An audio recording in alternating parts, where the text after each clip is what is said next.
Hello and welcome back. We are back again and we are continuing our Upwork journey basically. For those who are living in the YouTube world, you get to see some of this stuff. For the rest of you, we're going to walk our way through it.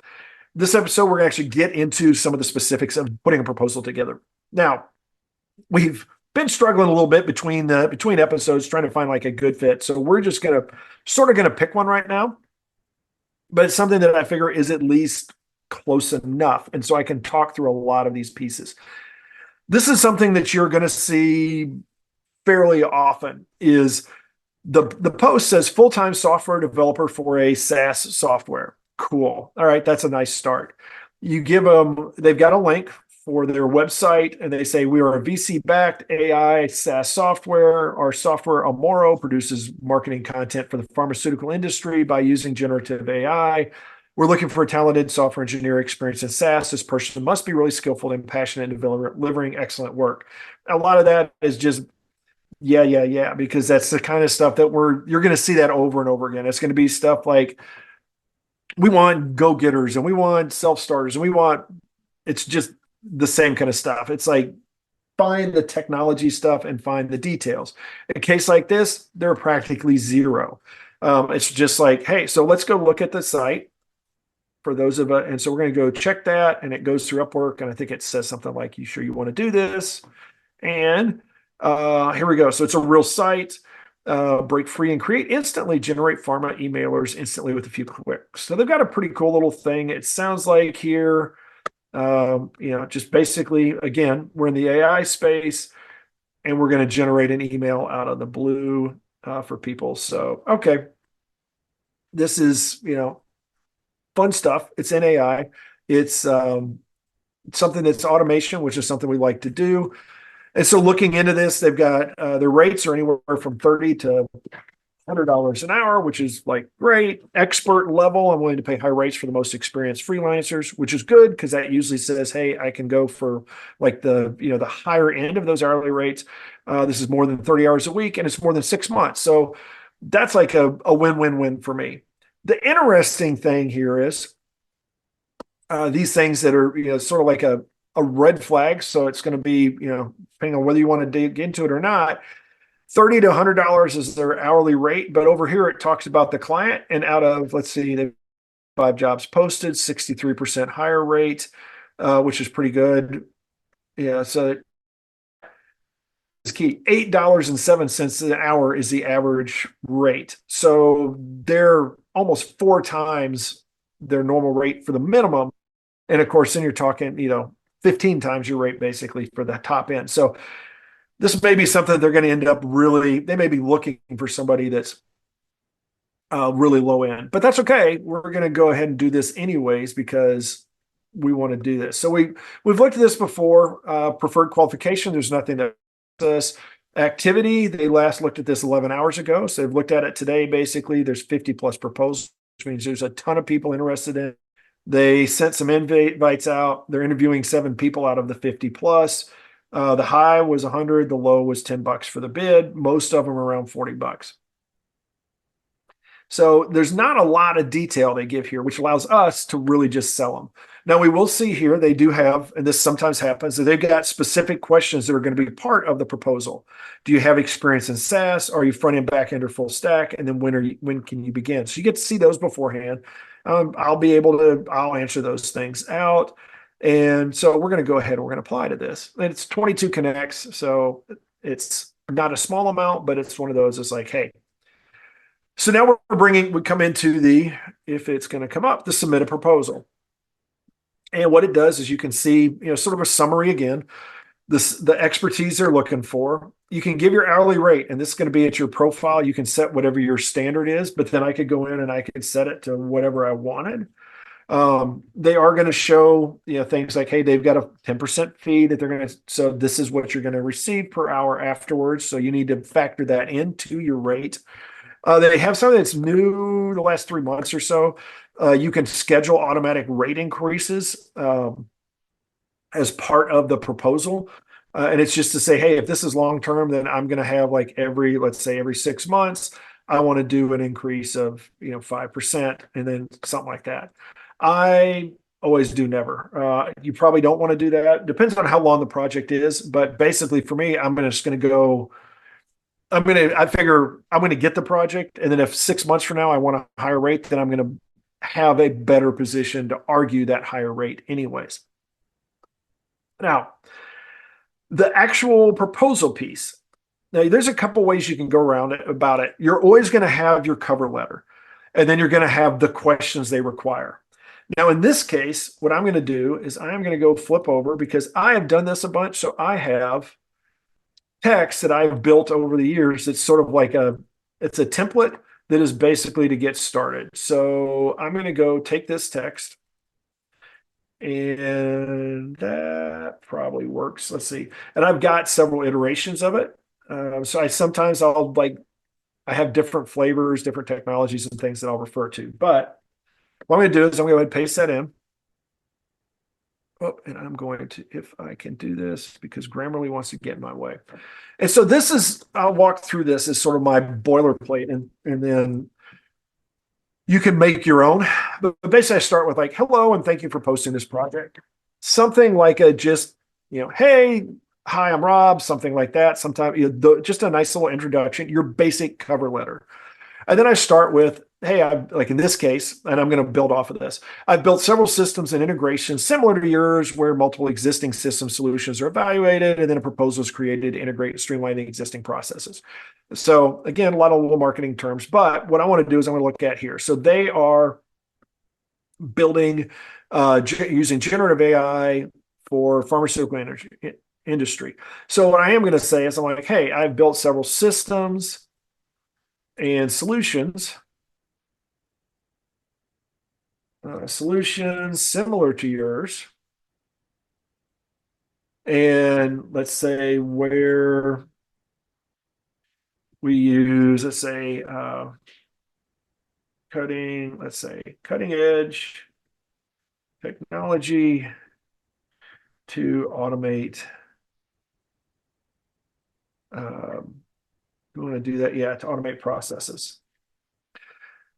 So, or we can actually say cutting edge technology, let's say, and let's keep it that way. Whoop. We use cutting edge technology for automation and process improvement.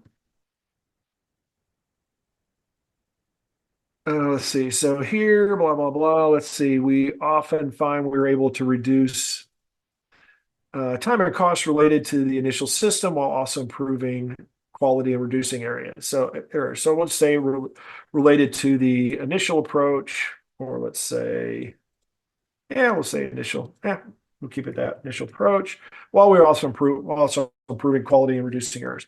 What I am going to do is I've got one here that is, here we go. This is specifically for this one, although they are VC, they don't have a lot of information. So what I'm probably going to do is have something that says, hey, you don't have a lot of information.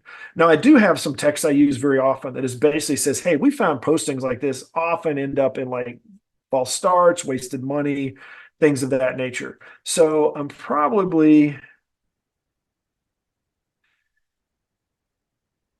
a lot of times what I'm going to do is I'm going to have text along the lines of saying, hey, you haven't provided me very much, so I'm going to propose to put together some requirements first.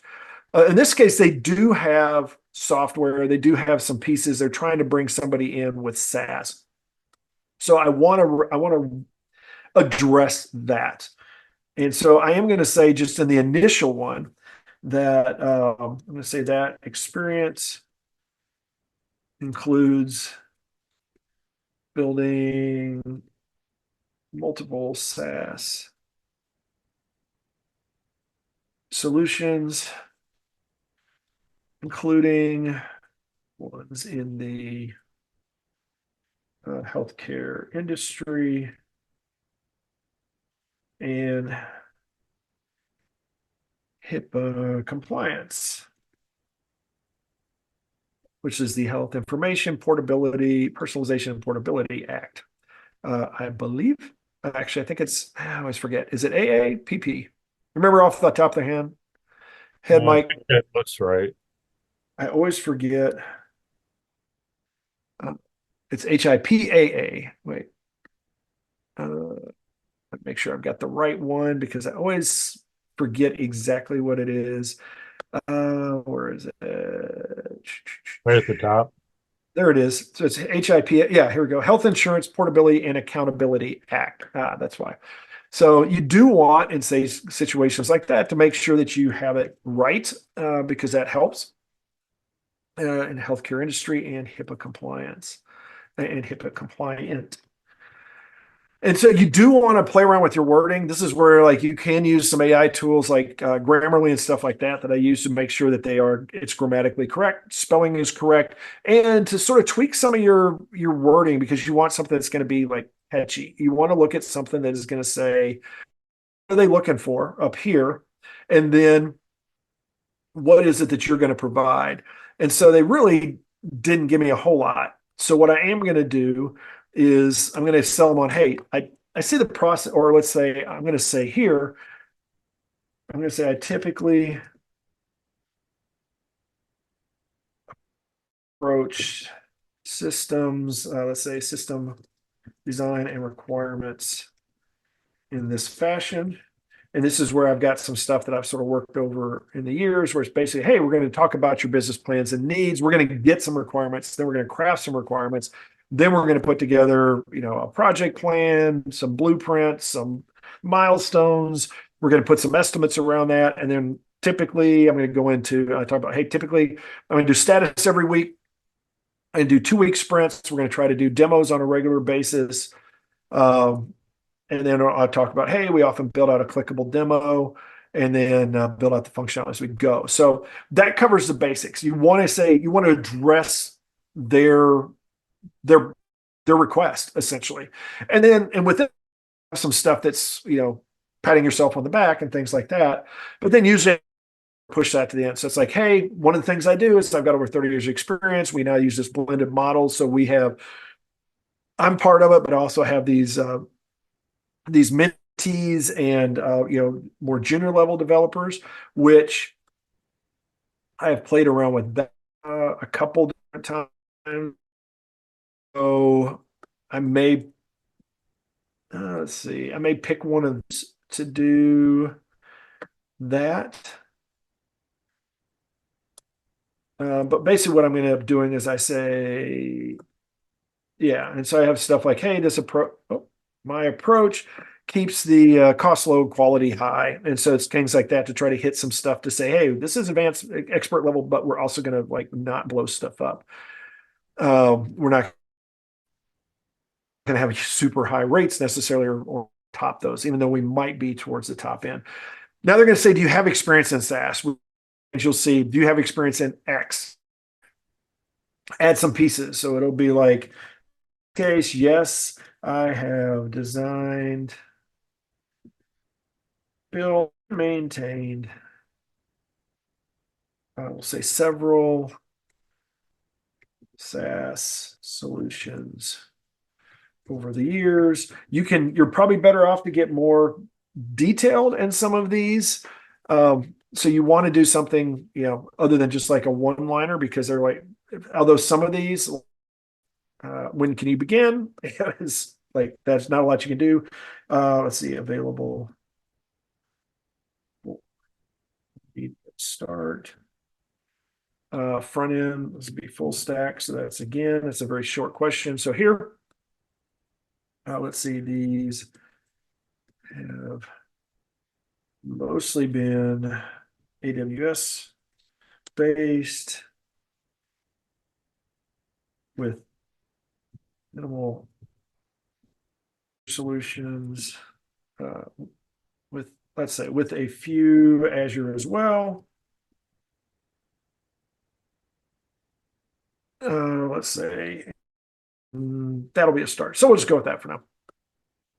So we put together a proposal. I'm not spending a ton of times on these. You can add a GitHub. Let's see.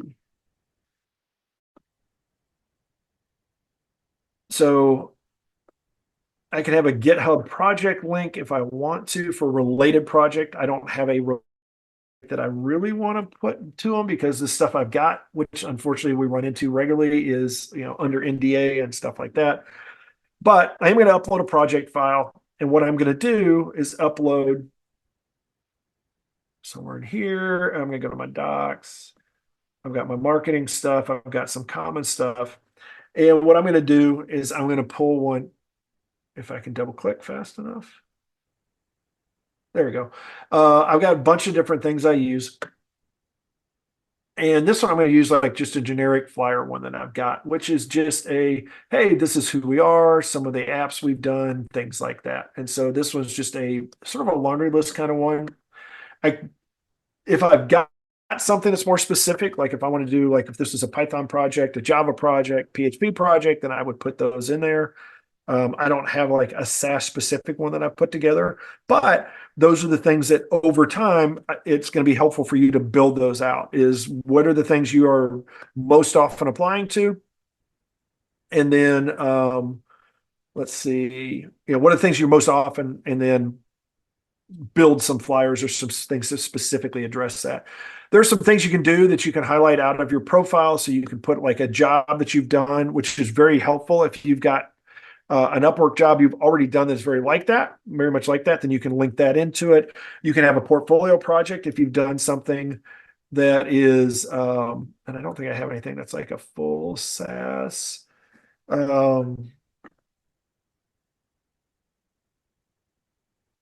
Yeah, I don't have anything that I really want to put there that's like, let's see, close and discard highlights, or I can add a certificate if I've got some sort of certification. And we come into the bids. This is where we put everything together, and then we have those connects that we talked about in the last episode. Is we can put a certain number of connects in to give one of our, if we can, so we'd be one of the top 4. So when the customer jumps in, they're going to be able to these top 4 proposals, and it's based on who's ever put the most connects in. Now I can, for 22, I can just be one of that list. If I want to bump up, then I'm going to have at least 101 to beat out the 4th place. Now, if somebody comes in and outbids me, then all of those extra connects that I had, those will get kicked back to me. So it'll kick it back down to 22 because now you're not in the top 4 anymore.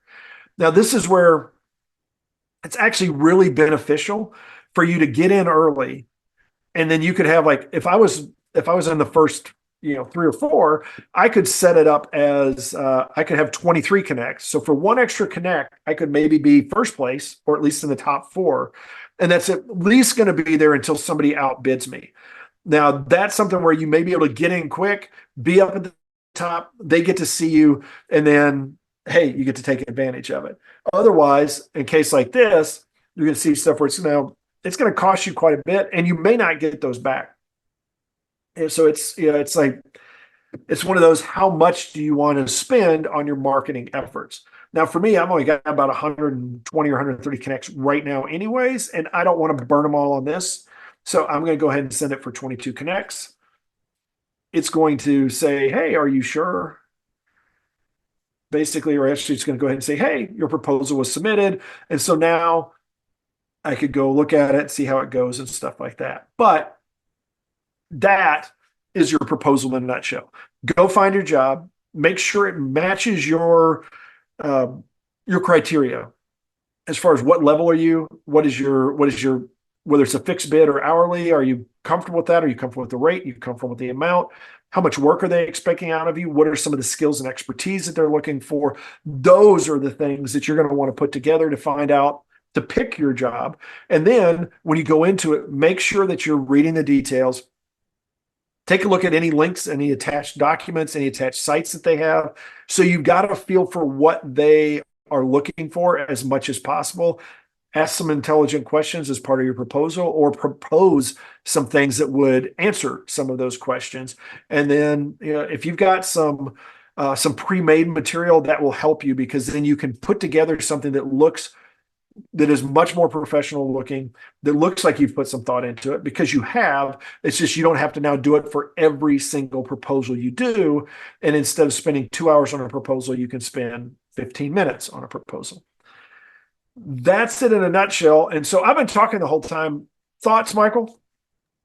So as you're going through this process, one of the things that I've run into, and I'm curious how you handle this, especially when you added the attachment. So some companies I've noticed do not like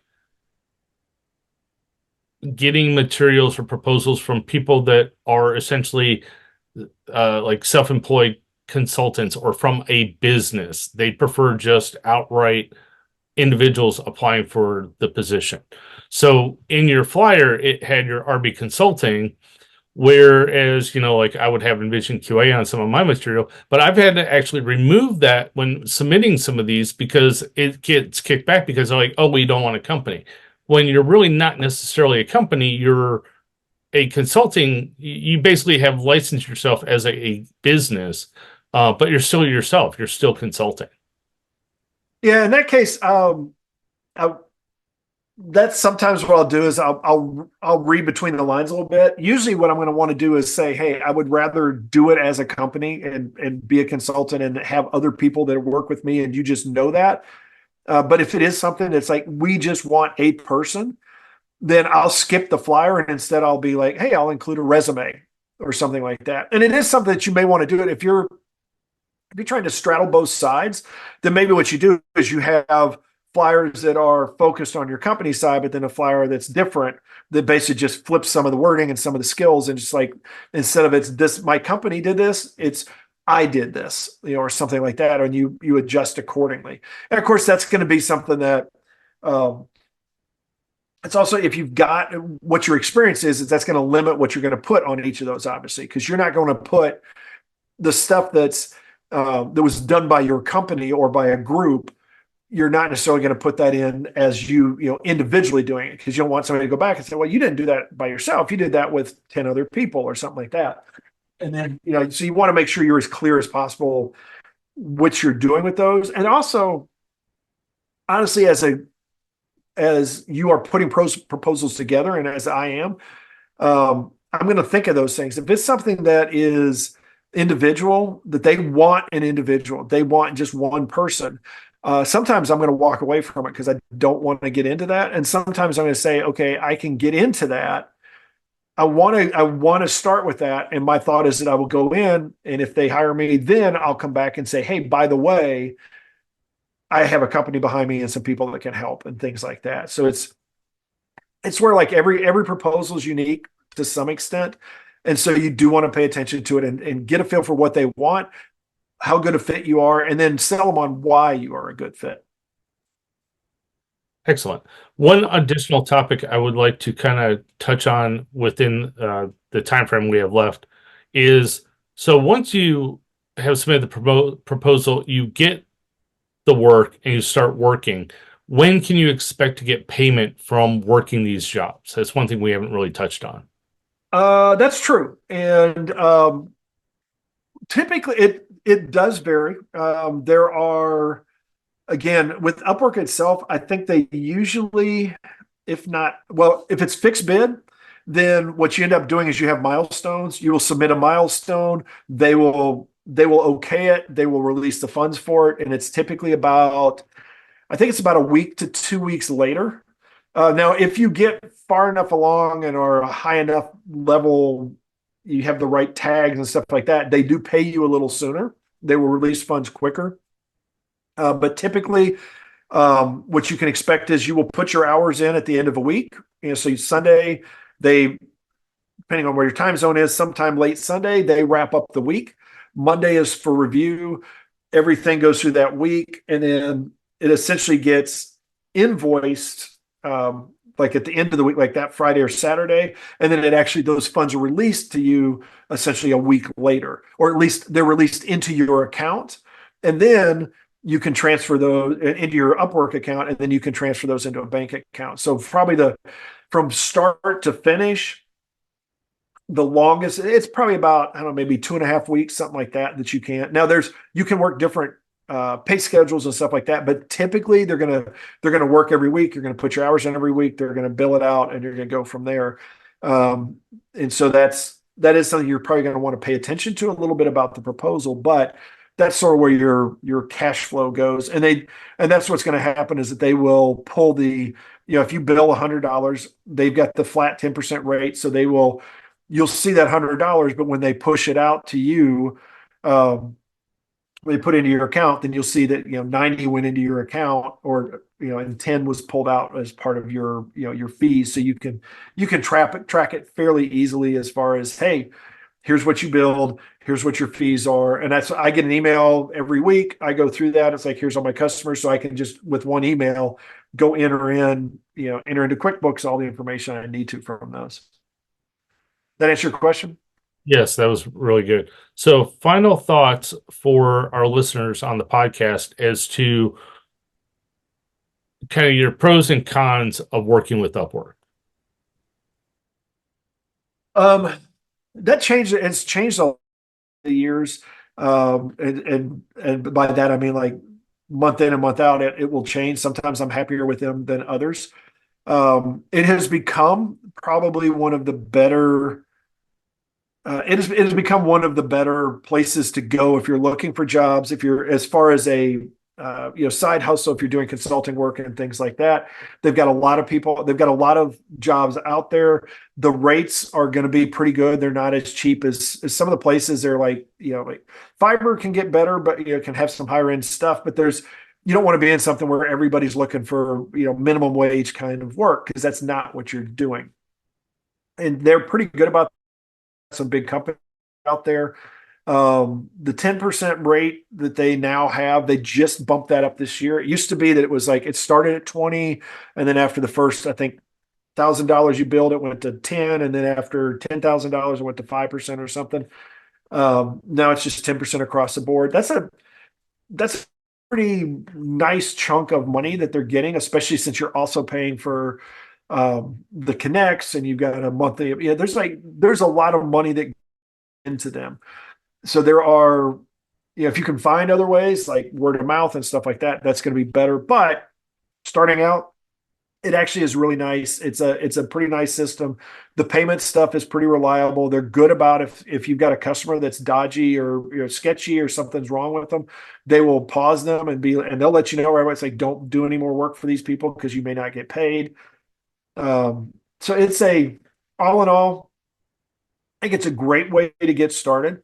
It's a great, supplemental kind of thing as well. Like I said, I still use it. We've got customers that are completely outside of Upwork, but then there's more than a few that are, some that I've had very long relationships with, people that I met through Upwork and have continued to go. And that's sort of the good and the bad. I mean, that's part of it too, is the further you go into it, the more likely you are to be able to win proposals. You've got your ratings and your track record that makes you more attractive to other companies. So your thoughts? Anything extra there?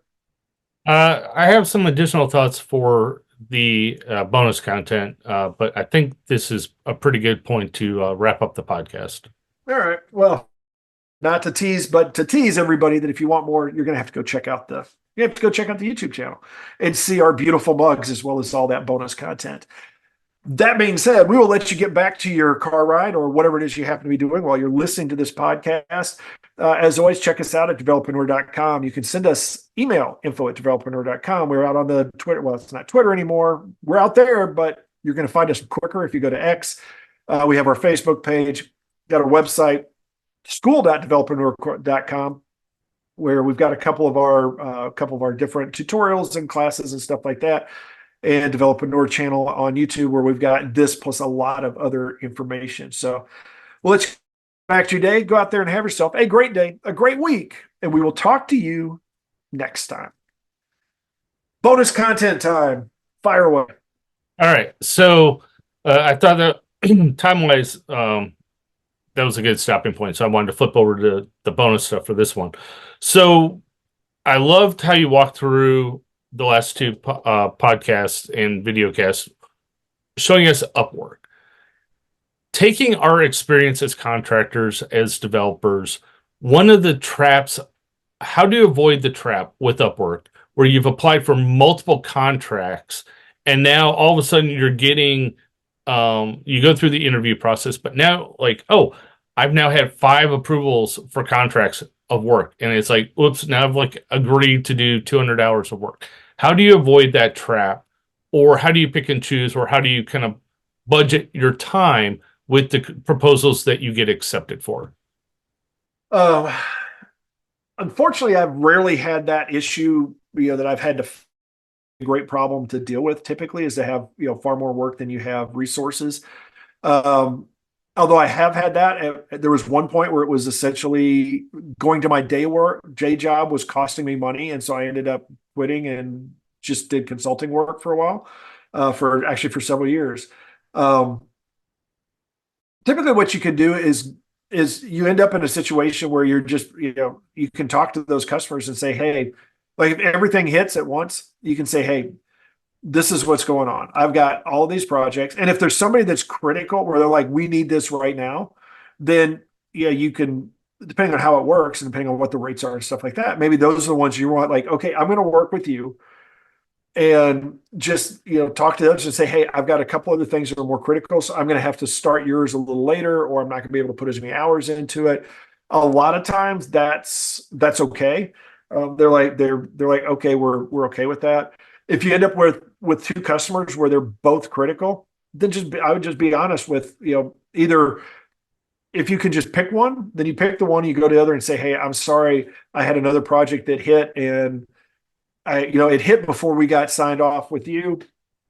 So I'm sorry, it's just, there's not enough hours in the day. Can we push it back? See what you can do with it. If they walk away, they walk away. And you just say, I'm so sorry. I just, it is what it is, because you're putting proposals out there, and until somebody like signs the dotted line or sends a check or stuff like that, then you can't count on it. And I've been in that situation where I had several times where I've got 3, 4, 5 times the amount of work that I could possibly do that's in flight, and people disappear or they ghost you, or it wasn't really a project, or it's not what they really want it to be. So you sort of have to, you got to make sure you keep your pipeline full. And if you're overloaded, then sort of find a way to at least, when I've run into that, I just make sure that I'm at least moving everything forward, that I'm addressing them enough so that they feel like their project is getting worked on, and that we're making progress, and they can see that. And then it's just like, hey, you're not, you were open to 40 hours a week, but I'm only billing you for 20 hours a week because I'm only working 20 hours a week on your project. And you can just, I'm going to be open to that and let them know what's up, and then figure it out from there. But it's usually not that much of a problem, because that's honestly, if it got to when I tried to make it that kind of a problem, I was already looking to hire somebody else or bring somebody else in so that I could say, hey, and I've always had that. I've had somebody like yourself, others, where it's like, if I get too much, then I've sort of got in the back of my mind, oh, I can send some stuff off to this person. I can send some stuff off to that person. And so I'll even usually start those conversations. And a lot of times they fall apart because I'm not that busy, but then sometimes they are. It's like, hey, I told you about this. Can you work on this for a while? Yeah, it's always nice when you have too much work and you can kind of share the wealth, or we can tap into additional resources and things like that. Like I've run into situations like that. We've had friends that run into situations like that. They contact us, and we help each other. The reason I was asking that was for some of those newer contractors out there, or people just starting to get into Upwork, just starting to kind of freelance. And you can run into those situations where you kind of want to, you get into a situation where you don't want to say no. You're new, you kind of want to impress, you kind of want to get going, and you have a tendency to say yes to everything. It is okay to say no sometimes, or like Rob said, be conscious and communicate to the customer and say, hey, look, I've just accepted this. I'm not going to be necessarily available at the time I agreed to for, say, 3 months. Would it be okay if we started at maybe 5 hours a week? Or even could we push this off 3 months? These are the kind of conversations, as long as you are communicative and open with your customer or your client, then things should go smoothly. Just don't lie, don't hide, don't deceive, because that never goes well. Yeah, I'd say it's the more you can be, the more transparent you can be, the more you say, hey, this is what's going on, this is where I'm at, this is what my approach is to your project. And you don't have to give them like, everything that's going on, but just say, hey, this is, like I said, I thought I was going to have more time. I've got a couple other projects I'm working on that hit, and so I'm not going to be able to give yours as much as I would like. And then you just, yeah, and usually what's going to happen is they're going to say, hey, but if I've got to push, is that okay? If I've got like, if I really need you 1 week, 3 weeks from now for something, are you going to be available? It's like, yeah, I probably will. And I'll usually tell them, it's like, you know what? The problem is that usually every customer says that, has like the critical thing right at the same time. But I'm going to do my best to, if you've got something that really needs to be like, has a deadline or something, to hit that deadline. And if it looks like I'm not going to be able to, then I'm going to let you know. And if you do that up front, then it's great, because what's going to end up happening is if they take you on as you go through time, there's going to be just, the reality is sometimes you're not going to be available, and they're going to accept that because they're going to say, yeah, that's reality. And to kind of end the bonus content section. So for those of you that have been watching the bonus content, like I said before, we're big fans of Tim Ferriss and Gary Vaynerchuk. One of Tim Ferriss's famous comments is, don't be busy, be productive. So if you're running into these time problems, make sure that if your time problems are time problems, make sure that you're doing the work, you're being productive and not just busy. That will keep you focused, and that'll make sure that you're getting the work done in a productive and in a timely way.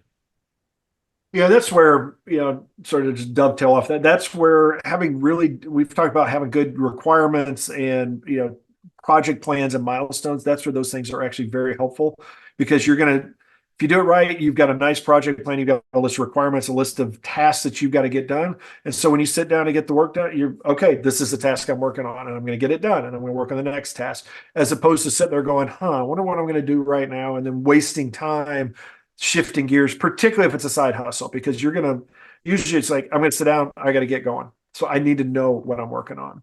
And you need to talk to us more often. Feel free to give us feedback, leave comments, shoot us emails, as we've talked about, and just anything that you guys have that you have questions about, because this is, as you've seen, it's just me and Michael talking, and we'll come up with topics and say, oh, hey, here's something we want to talk about. Here's something we want to cover. And it's been things like this, like we've had enough conversations around Upwork and finding jobs and that. We said, hey, let's do one. Let's just like walk through it as an example. And that gives us, a way to get back to you guys, but also a way for us to sort of talk through these things and what are some of the lessons we've learned over the years. So we will let you get back to it. Thank you as always. Subscribe, check us out on all of the different places. And if you want, since you're looking, you haven't heard the podcast, so feel free to grab the podcast as well. That way you don't have to, you can actually drive while listening to us instead of watching the YouTube stuff, because that's, please don't do that. Too many people already do. So drive safe out there, and go out there and have yourself a great one. And we will talk to you guys next time.